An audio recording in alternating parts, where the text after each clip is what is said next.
guys, welcome to part 2. Thanks for watching part 1. We're going to go ahead and knock this out and get the second blueberry plant established.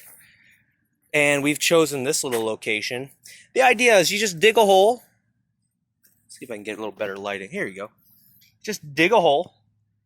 Make sure that the plant is not too deep. Well, at least with blueberry plants, you don't want to plant it too deep because there's feeding roots at the top.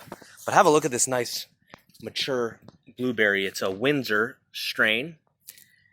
And what we're going to do is we're going to get it in here and we're going to fill the hole with some black cow compost and get this going. So if you haven't seen video 1, check out our channel, Six Pack Gardening. And it's the last video we just uploaded right before this one. So let's get started.